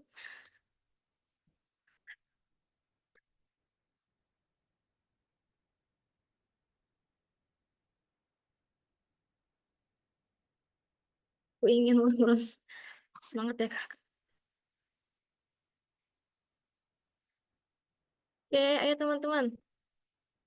Yang belum join bisa segera join. Oke, kan jam 16.50 ya teman-teman. Mungkin bisa kita mulai aja. Nanti kalau misalnya teman-teman yang masih pengen join, nanti ada eh, kode di bawah, di layar bawah. Nanti teman-teman bisa langsung join aja. Nih kita mulai, teman-teman. Oke. Jadi bakal 10 pertanyaan ya teman-teman. Nanti semoga teman-teman bisa jawab karena itu materinya sudah disampaikan oleh pemateri. Oke, pertanyaan pertama adalah apa tema dari sharing session kali ini? Kira-kira apa ya temanya? Apakah gender and tourism atau perempuan dan pariwisata? Oke, banyak yang benar nih ya kayaknya. 9 yang benar. Kita next aja. Ada Kak Pinky Pie nih. Di atas. Oke, selanjutnya adalah WTID adalah singkatan dari apa ya teman-teman WTID itu? Apakah Women in Tourism Indonesia atau Women Tourism in Development? Oke, jadi banyak yang betul juga nih. Jadi itu adalah Women in Tourism Indonesia. Kita next aja. Oke, pertanyaan selanjutnya adalah siapa pemateri yang membahas mengenai kepemimpinan perempuan dalam pariwisata di WTID? Kira-kira siapa ya tadi teman-teman? Sih kalau teman-teman perhatiin tahu jawabannya.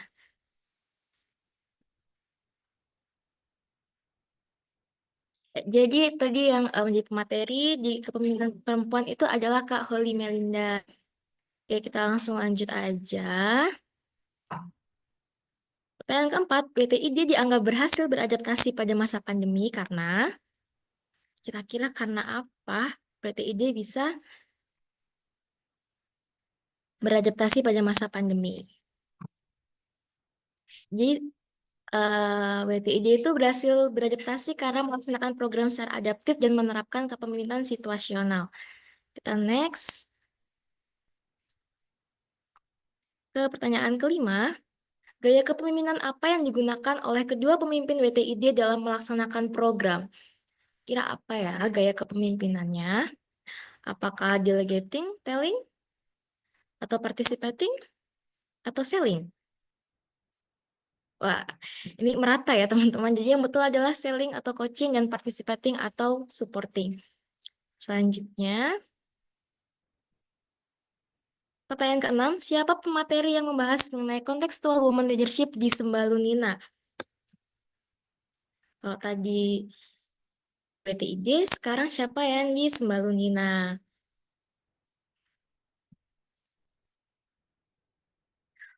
Oke, wah betul semua ini teman-teman. Jadi yang membahas tentang women leadership di Sembalunina itu adalah Kak Baik Sri Mulya. Oke, kita lanjut ke pertanyaan ketujuh. Jenis kepemimpinan apa yang diterapkan di Sembalunina? Kira-kira apa ya teman-teman? Apakah transformation leadership atau gender institutional leadership? Oke, jadi yang betul adalah woman-led leadership berbasis komunitas. Lanjut ke pertanyaan ke-8. Pendekatan utama yang digunakan oleh Sembalunina adalah teman-teman, pendekatan yang digunakan oleh Sembalunina. Apakah berbasis isu dan kebijakan nasional?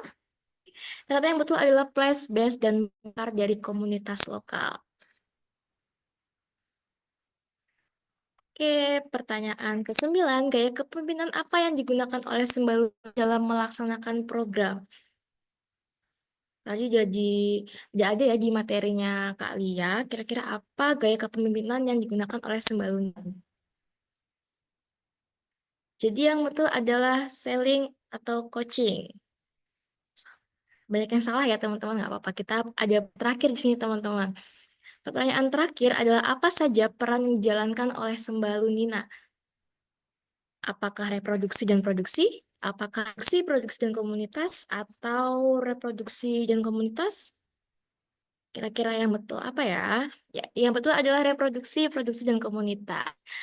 Wah, udah habis kira-kira siapa ya yang menang di sesi kuis pada sore hari ini? Di podium ketiga ada Kak Maca, kedua ada Kak Pinky Pie, dan yang pertama itu ada Kak siapa ya kira-kira? Wah, KPO Mendoan. Oke, selamat buat KPO Mendoan. Buat teman-teman lainnya yang belum menang, jangan sedih karena nanti kita masih ada sesi sharing session ke-6. Selanjutnya nanti teman-teman bisa ngalahin KPO Mendoan di sana ya. Buat KPO Mendoan, buat teman-teman nanti bisa langsung aja menghubungi Kak Nisa atau Kak Wahyu melalui chat personal di Zoom ya teman ya Kak PO Mendoan. Oke, terima kasih buat teman-teman yang udah mengikuti sesi ice breaking sore hari ini. Buat teman-teman yang udah punya pertanyaan, silakan disiapkan karena nanti habis ini langsung lanjut ke sesi pertanyaan. Jadi untuk waktu dan tempat, saya kembalikan ke Kak Riri. Terima kasih Kak Riri. Baik, Kak Malva, terima kasih. Rekan-rekan semuanya pasti bersenang-senang ya bersama dengan Kak Malva main kuis-kuisan. Yang pemenangnya tadi silakan untuk menghubungi kami sampai Kak Wahyu, nanti akan ada hadiah yang menanti. Nah, rekan-rekan sekalian, selanjutnya kita akan memasuki sesi yang paling menarik. Di sini adalah sesi tanya jawab. Kepada teman-teman kami persilakan untuk 2 orang untuk menyampaikan pertanyaannya. Bisa disampaikan kepada narasumber kami. Nanti teman-teman sebelum bertanya menyebutkan nama dan instansi dan menyebutkan pertanyaannya dengan jelas. Kepada teman-teman kami persilakan. Sudah ada yang mengangkat tangan, ada.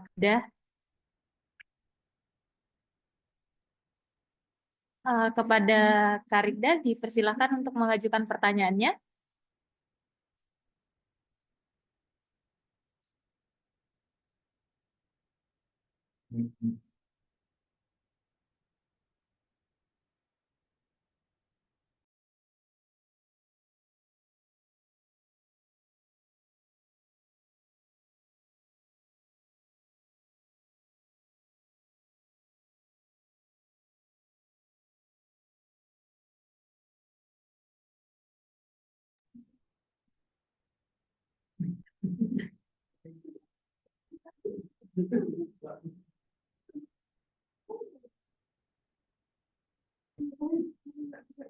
Nggak bisa dia.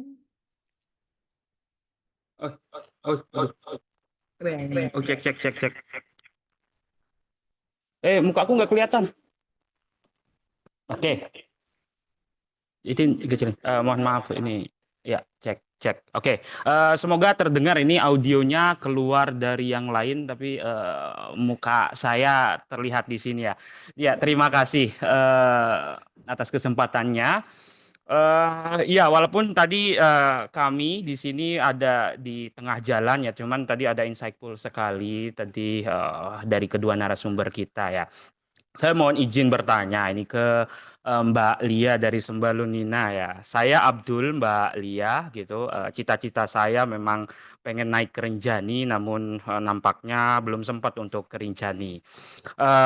Saya ingin bertanya kaitannya dengan peranan perempuan lebih detailnya terhadap Rinjani itu Mbak gitu. Karena polemik yang terjadi, kasus-kasus yang akhir-akhir ini yang kemarin sempat kita digemparkan dengan berita itu sangat luar biasa dan sangat memukul ke pariwisataan kita. Nah, sebenarnya kan kalau kita lihat power perempuan itu cukup luar biasa ya. Bahkan kami yang laki-laki mungkin juga harus mengalah dengan perempuan. Lalu bagaimana Mbak Lia ini mencari celah untuk pemaksimalan daripada konflik atau istilahnya polemik yang terjadi di Rinjani saat ini? Karena saya dengar beritanya juga kaitannya dengan tuntutan dari travel agent pun meminta agar kotanya itu bertambah. Sedangkan secara capacity kalau ditambah lagi itu kan juga akan berdampak buruk gitu. Nah, sejauh mana Sembalunina melakukan penyuluhan untuk hal itu? Kemudian bagaimana langkah dan pandangan Sembalunina terhadap hal itu seperti apa? Itu diskusi yang tiada habisnya itu nampaknya Mbak Lia. Dan mohon izin Mbak Lia, saya juga dari Lombok. Terima kasih matur tampiasi.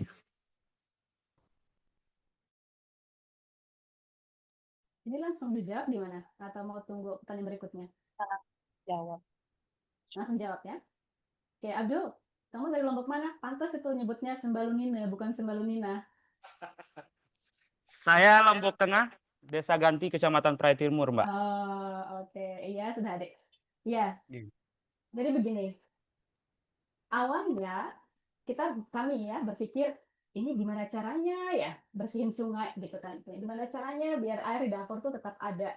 Gimana caranya biar anak kita kalau sekolah itu nyaman, nggak khawatir ketabrak mobil wisatawan dan seterusnya. Itu awal pikiran kita. Setelah bertahun-tahun bolak-balik mengerjakan ini itu, belajar teori segala macam, kami sampai pada kesimpulan bahwa yang terjadi di Sembalun itu juga terjadi di seluruh negeri. Satu Konoha itu sama kondisinya. Ya, karena satu template pengembangan pariwisata di Indonesia itu satu template. Itu tadi, masalah sosial, masalah lingkungan di semua destinasi di Indonesia dan Sembalun itu adalah dampak dari permasalahan struktural di pariwisata. Ini, masalah struktural, artinya dari atas sampai bawah bermasalah. Dari desain policy, strategi, program pelaksanaan bermasalah. Ya, itu masalahnya. Jadi kami bekerja di semua lini, di semua level, dari edukasi, karena kami harus memampukan dulu teman-teman kami yang ada yang tinggi, ada yang nggak sekolah, dan seterusnya. Kami mampukan mereka untuk mensintesa situasi. Setelah paham, oh iya, Kak, ini yang terjadi. Lalu apa? Setelah mampu memikirkan, desain tingginya gini-gini, lalu belajar mengartikulasikan pemikirannya. Sampaikan dia dengan cara seperti ini. Setelah bisa dia sampaikan, kami mampukan mereka untuk berani berbicara di publik. Setelah berani berbicara, ngomong pun kalau nggak strategis, bisa salah kita. Kami berpikir lagi bagaimana caranya berbicara yang strategik. You know? So, layer demi layer, demi layer, demi layer. WTID, sebelum bekerja, ini anak-anaknya udah sekolah dulu, gitu kan. Tapi kami kalau misalnya menunggu sampai kami semua paham, sampai kami semua bisa ngomong di publik untuk mulai bekerja, keburu hancur itu barang. Jadi yang kita lakukan dalam kepemimpinan di grassroots itu adalah kita bekerja sambil salah, sambil ulang, perbaiki. Salah, kerja lagi, ulang lagi, perbaiki lagi, dan seterusnya. Jadi yang terjadi, edukasi, fasilitasi, advokasi, aktivisme itu berjalan simultan. Berbarengan dia, bolak-balik itu. Dan ternyata yang kita edukasi itu pun tidak hanya kita akhirnya, tapi kita juga mengedukasi partner kerja kita mengedukasi sistem, kita mengedukasi stakeholder yang lain. Ya.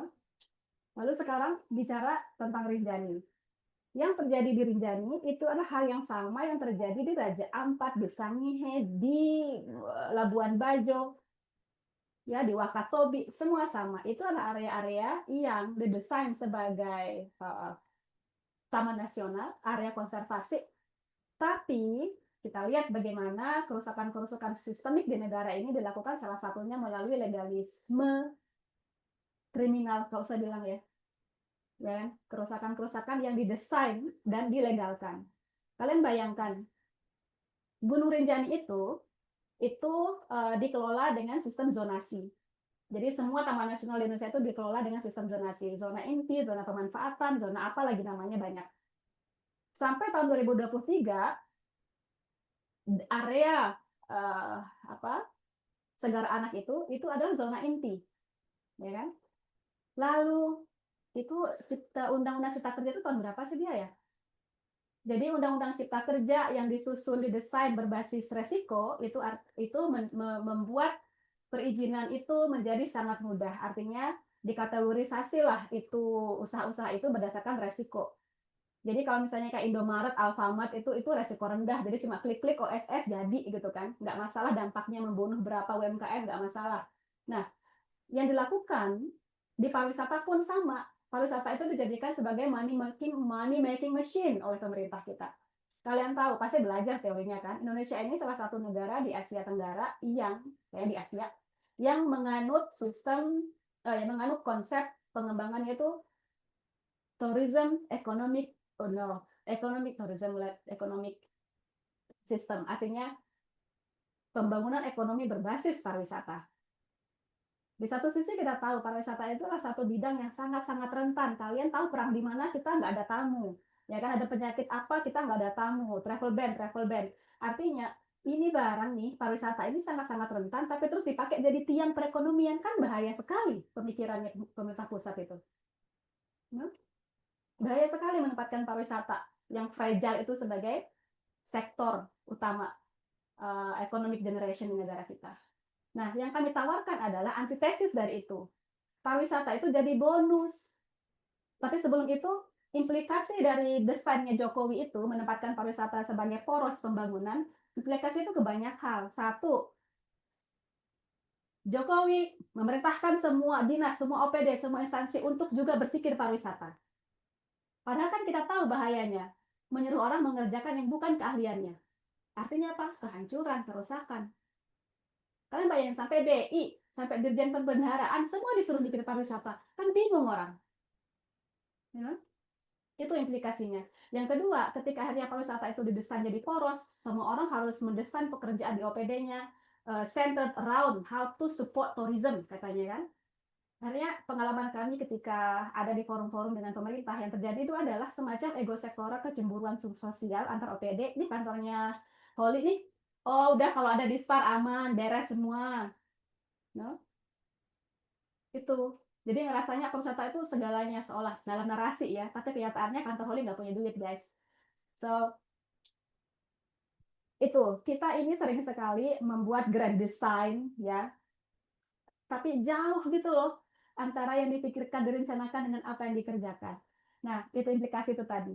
Lalu ketika pariwisata menjadi poros dari pembangunan, terjemahannya secara teknokratik ke dalam perencanaan pembangunan nasional itu apa jadinya? Kira-kira. Kita masuk sekarang ke Kemenpar. Kalian mungkin sudah hatam ya baca Riparnas misalnya. Di Riparnas itu teman-teman, kalau misalnya kalian pilah-pilah dia, berapa pasal yang berbicara demand, berapa pasal yang berbicara supply, akan kelihatan ketimpangannya. Nah, dan ini selain dari isu-isu yang lain tadi, dari pemikiran apa namanya, pemikiran awalnya saja sudah cacat, ditambah lagi dengan sebagai dampak dari desentralisasi. Jadi ketika desentralisasi, yang terjadi adalah pusat dan provinsi itu tidak punya wilayah kerja. Yang punya wilayah kerja itu kabupaten. Nah, dulu zamannya Pak Arief Yahya tuh, Kemenpar, dia bilang, kalian kalau misalnya cari-cari arsip Kemenpar ya, beliau tuh, saya pernah baca artikelnya, dia dengan bangga bilang, we are marketing ministry. Kita ini adalah Kementerian Pemasaran katanya. Saya pikir itu lucu-lucuan, ternyata enggak.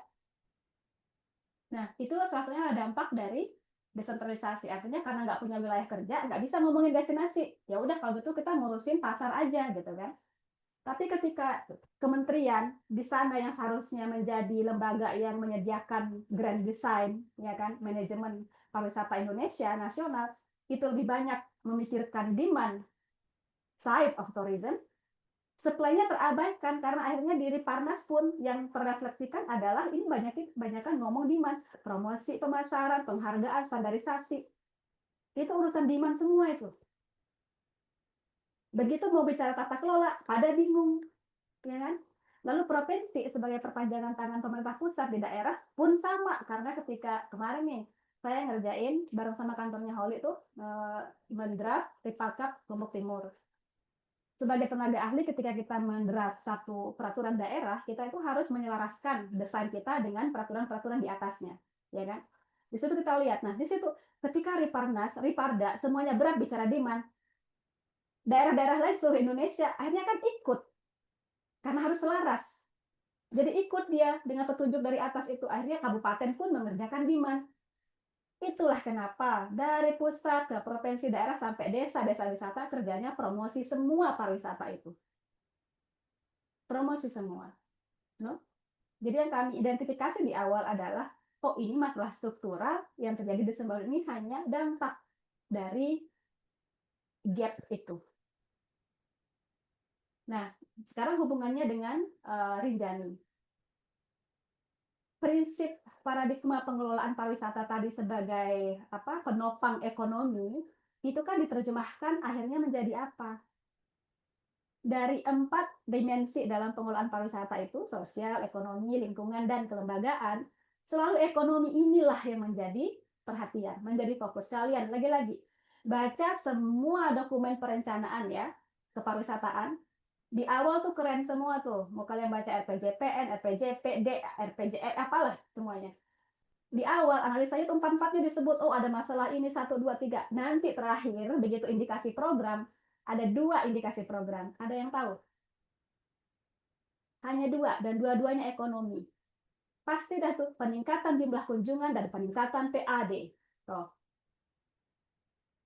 Lalu dimensi lingkungannya mana? Tidak ada di situ misalnya indikasinya ada berapa hektar penghijauan lahan, bisa peningkatan tutupan lahan, ada berapa konflik yang harus diatasi, ya kan? Peningkatan retensi ekonomi lokal sekian persen, peningkatan debit air sekian persen, nggak ada disebut itu, nggak ada, zero. Itu. Jadi saya nggak tahu apa yang dipelajari karena seandainya dulu saya tahu, saya masih muda, mau saya masuk MKP, tapi saya nggak ada dulu. Saya nggak sekolah pariwisata, teman-teman. Saya nggak pernah sekolah pariwisata. Di saya, yang salah satu dengan pariwisata adalah menjadikan pariwisata sebagai alat untuk menegosiasikan kembali hak-hak kami masyarakat, hak kita sebagai masyarakat untuk menegosiasi kembali relasi kekuasaan antara masyarakat dengan pemerintah, dengan investor, dengan industri. No? Jadi ekonomi pariwisata itu adalah bahasa di kami tuh. Ini semua orang ngomongnya pariwisata nih. Kayaknya kalau kita atasnamakan pariwisata untuk ajukan proposal air cepat nih, gitu kan? Oh sampah, kalau kita misalnya pakai nama pariwisata, ajukan TPS regional cepat nih dan terbukti. Because everybody speaks the language of tourism, you know, it's a catchphrase. Gitu dia. Lalu sekarang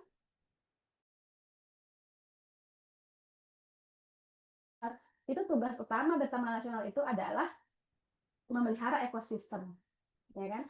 Pariwisata itu came later sebagai apa? Sebagai inovasi dari pengelolaan. Inovasi artinya ketika sebuah area konservasi dijadikan sebagai pariwisata, harapannya dia itu akan bisa self-reliant secara ekonomi, secara penganggaran, biaya pemeliharaan maksudnya. Jadi seharusnya Taman Nasional itu nggak harus PNBP nyetor-nyetor ke pusat sampai ratusan miliar setahun. Harusnya dia tuh cukup saja untuk dia memelihara dirinya sendiri. Itu loh ide awalnya. No? Tapi kemudian karena pemikirannya pariwisata itu harus menjadi money making machine, akhirnya ya udah tiketnya sekian ratus ribu, ditargetkan PNBP ke pusat sekian.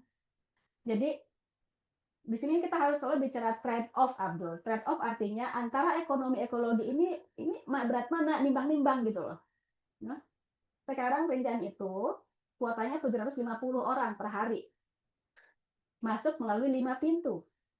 Tapi kuotanya liquid, artinya teman-teman yang bekerja di 5 pintu ini, siapa yang paling ganas promosi, maka dialah yang akan paling banyak dapat kuota, gitu kan. Kuotanya ngalir ke situ maksud saya. Nah, tadi kamu sebut, ada banyak teman-teman TO yang akhirnya demo minta tambahan kuota. Karena itu tadi, tidak disediakan satu model bisnis yang serupa, yang seragam. Jadi dibuatkan satu pintu pengelolaan tiketing, tapi tidak disertai dengan pelengkap-pelengkapnya gitu loh. Maka yang terjadi adalah perbedaan model bisnis. Yang ganas, yang mau race to the bottom, jual murah yang paling rame, ya dapat terus dia. Senaru contohnya, mereka yang demo kemarin. Sementara teman-teman di Sembalun yang menyasar niche market ya, yang market yang lebih conscious dalam mengkonsumsi produk-produk pariwisata, itu kan nggak banyak, harganya lebih mahal dan seterusnya. Sehingga Sembalun itu hanya dapat dampaknya saja dari aktivitas wisata Rinjani. Karena apa? Yang paling laris paket pariwisata Rinjani itu adalah paket 2 hari 1 malam puncak. Dan puncak 2 hari 1 malam itu hanya bisa lewat Sembalun. Jadi 75% tiket Rinjani kejual di Senaru, semua transaksi ekonomi terjadi di sana, tapi sampah dan bau pesing dan masalah polusi itu Sembalun yang dapat 80% dari aktivitas pariwisata Rinjani. Nah, ini juga salah satu yang model pengelolaan berbasis kawasan yang kami desain di DMO itu jadi solusi, jadi jawaban. Tapi karena DMO ini sebagai lembaga yang sifatnya itu terafiliasi dengan Pemda, kami nggak bisa terlalu banyak ngomong kritis meskipun sifatnya autokritik. Dipesan terus sama bosnya Holly nih, Mbak Lia jangan gitu dong, gitu kan. Tapi kalau yang sifatnya agak-agak keras, ada bau aktivisme, itu saya jalan pakai sembalunina gitu. Semoga menjawab ya.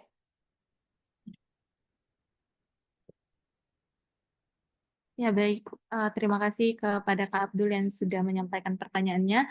Namun sayang sekali teman-teman, pada hari ini kita cuma bisa menyampaikan satu pertanyaan saja karena kita dibatasi oleh waktu. Nah, baik teman-teman yang berbahagia hari ini, sayang sekali diskusi kita hari ini harus berakhir saat ini. Namun sebelum menutup sesi pada hari ini, izinkan saya menyampaikan beberapa highlight dari pemaparan kedua narasumber. Yang pertama adalah kita telah bersama-sama mempelajari bagaimana kepemimpinan perempuan tidak hanya berbicara tentang posisi, tetapi tentang kemampuan beradaptasi dan memimpin dengan hati. Yang kedua adalah kita sama-sama melihat bahwa gaya kepemimpinan situasional seperti participating dan selling membantu perempuan membantu menciptakan koordinasi yang lebih efektif, serta sebuah organisasi dapat mendorong perubahan sistematik yang berakar dari bawah. Saya ucapkan terima kasih kepada kedua narasumber, Kak Holin kalian sudah menyempatkan waktunya hadir bersama kami hari ini dan memberikan banyak sekali insight kepada kami. Mudah-mudahan materi yang sudah disampaikan bermanfaat dan memperkaya pengetahuan kami semua. Dan akhirnya saya sebagai moderator undur diri dan terima kasih kepada Patpan dan teman-teman semua yang sudah hadir pada hari ini. Untuk selanjutnya acara akan saya serahkan kembali kepada MC kita, Mas Badar. Kami persilakan. Baik, terima kasih Saudari Risma, para narasumber, Bapak Ibu dan rekan-rekan sekalian. Tidak terasa sudah kurang lebih 1 jam 30 menit kita bersama-sama mengikuti acara dan bertukar pikiran tentang bidang keilmuan pariwisata, khususnya tentang peran perempuan dalam pariwisata. Semoga sharing session pada hari ini menambah wawasan serta menginspirasi Bapak, Ibu, dan rekan-rekan sekalian. Dan tentu saja ini menjadi langkah yang mendorong Bapak, Ibu, dan rekan-rekan sekalian agar dapat lebih berkontribusi dalam pengembangan ekosistem pariwisata. Terima kasih kepada dua narasumber kita yang keren atas insight dan sharingnya pada sore hari ini. Selanjutnya kami secara virtual akan menyerahkan sertifikat kepada narasumber hari ini. Yang pertama, penyerahan sertifikat kepada Mbak Holly Melinda. Kepada tim dokumentasi dimohon bantuannya untuk menampilkan sertifikat dan mendokumentasikan. Baik, kita foto bersama-sama. 3, 2, 1. Oke, sekali lagi mungkin. 3, 2, 1. Baik, terima kasih kepada Mbak Holly dan terima kasih pada tim. Yang kedua adalah penyerahan sertifikat kepada narasumber kedua, Mbak Baik Sri Mulia. Kepada tim dokumentasi dimohon untuk menampilkan sertifikatnya dan memfoto penyerahan. Baik, kita hitung. 3, 2, 1. Sekali lagi. 3, 2, 1. Baik, terima kasih banyak atas partisipasinya dan peran semua yang ada di sini. Perlu kami informasikan bahwa ini adalah sesi sharing session kelima pada tahun ini di tahun 2025 dan nantinya akan ada sharing session selanjutnya di tahun ini. Kita bisa berjumpa kembali di sesi sharing session selanjutnya. Diperingatkan kembali kepada teman-teman semua untuk mendapatkan sertifikat. Kan peserta yang belum mengisi presensi segera mengisi melalui link yang sudah di-share ke kolom chat Zoom. Dan sertifikat akan dibagikan melalui email masing-masing maksimal H+7 pasca kegiatan ini. Baik, sebelum kita tutup, untuk mengabadikan acara kita pada hari ini, dimohon teman-teman untuk dapat on kamera, ya, sehingga nanti kita bisa mengapresiasi apa yang kita lakukan pada hari ini dan memunculkannya gitu ya. Baik, mungkin boleh di on kameranya Kalau bisa ganti background, bisa ditambahkan backgroundnya. Kita akan foto. Sudah siap, panitia? Untuk screen capture-nya. Oke, mungkin kita cek lagi apakah sudah on kamera. Baik, kita ambil ya dalam hitungan 3, 2, 1. Oke, untuk yang 2, sekali lagi. 3, 2, 1. Oke, baik. Mungkin sekali lagi nanti teman-teman ketika bilang 3, 2, 1, semuanya bilang pariwisata, begitu ya. Oke, 3, 2, 1. Pariwisata.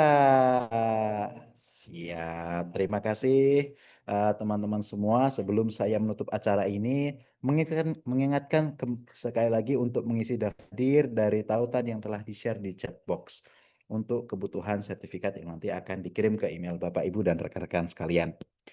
Baik, karena saat pembuka saya membuka dengan pantun, boleh dong kita tutup dengan pantun kembali. Oke, cakepnya dalam hati aja nggak apa? Pergi tamasya ke Pucang Laban. Jangan lupa bekal sarapan. Terima kasih kami ucap pada semua tamu undangan. Terima kasih. Akhir kata saya mewakili seluruh tim sharing session yang bertugas pada hari ini mengucapkan terima kasih pada narasumber kita hari ini serta semua peserta atas atensi partisipasi aktif Bapak, Ibu, dan rekan-rekan semua. Mohon maaf jika selama jalannya acara ada kata-kata yang kurang berkenan. Selamat sore dan jumpa di acara sharing session penelitian ilmiah tesis bagi alumni dan mahasiswa program Magister Kajian Pariwisata UGM berikutnya. Wassalamualaikum warahmatullahi wabarakatuh. Waalaikumsalam warahmatullahi wabarakatuh. Terima kasih. Terima kasih teman-teman Selamat semua. ulang tahun. Thank you. Terima kasih.